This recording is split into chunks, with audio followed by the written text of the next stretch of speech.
After a long and exhausting day at work, I returned home, dragging my feet as I climbed the steps to the front door. The house was eerily quiet, the kind of silence that feels heavy, almost suffocating. It was a stark contrast to the chaos swirling in my mind, the deadlines, the meetings, the endless emails. I fumbled with my keys, pushed the door open, and stepped inside, only to be met with a sight that stopped me in my tracks. Rachel was sitting on the couch, her posture unnaturally straight, her hands folded neatly in her lap. Beside her was a suitcase, packed and ready to go.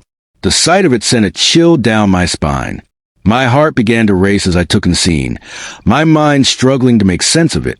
She looked up at me, her eyes filled with a mixture of guilt and determination, and I knew something was terribly wrong.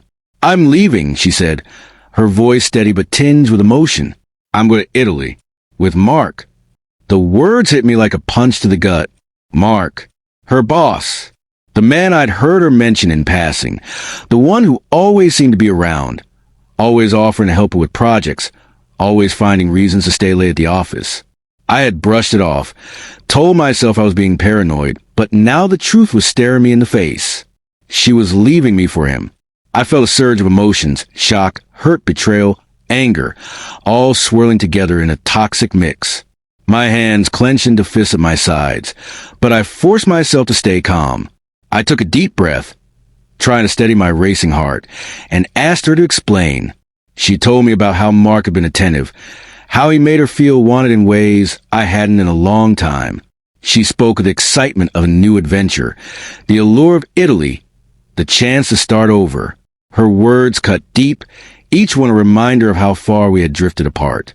I had been so caught up in work, in providing for us, that I had neglected the one thing that mattered most, our relationship. But even as she spoke, I could see the cracks in her resolve. There was a flicker of doubt in her eyes, a hesitation in her voice. She was trying to convince herself as much as she was trying to convince me. And that's when I realized something. I couldn't let her do this. I couldn't let her throw away everything we had built together on a whim. I didn't yell. I didn't cry. Instead, I made a decision. I needed to take control of the situation, to protect myself from the fallout of her impulsive choice.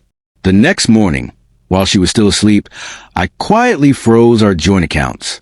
I contacted a lawyer and began the process of filing for divorce. It was a cold, calculated move, but I felt it was necessary. I couldn't let her walk away with everything we had worked for. When Rachel left for Italy, I imagined her feelings of excitement mingled with unease. I pictured her walking to the vibrant streets of Rome, the picturesque landscapes, the allure of a new adventure. But I also knew that beneath the surface, there would be doubt. She had left behind the life we had built together, and no matter how much she tried to convince herself otherwise, that would weigh on her. It didn't take long for her to see Mark for who he really was. The attentiveness she had admired quickly turned into arrogance, the charm into manipulation. Alone in a foreign country, she began to reflect on our past, on the moments that had once made her feel secure and loved. She thought about the way I had always been there for her, the way we had supported each other through thick and thin, and she realized, perhaps too late, what she had given up. But the real blow came when she tried to access her accounts and found them frozen. Panic set in as she realized what I had done. She was cut off, left without resources in a foreign country. The weight of her decisions crashed down on her as she faced the consequences of her impulsive choice. She felt the ground beneath her feet slipping away, and for the first time, she truly understood the gravity of what she had done. She rushed back home, her heart racing with the hope of reconciliation. But as she approached our house, her heart sank at the sight of a for sale sign planted firmly in the front yard. A neighbor informed her that I had moved on, leaving her behind. The weight of her decisions crashed down on her as she came to grips with the reality of our situation.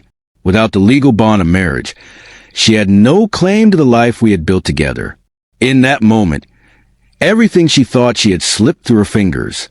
The security she once felt in our relationship was nothing more than an illusion, a fragile facade that crumbled under the weight of her choices.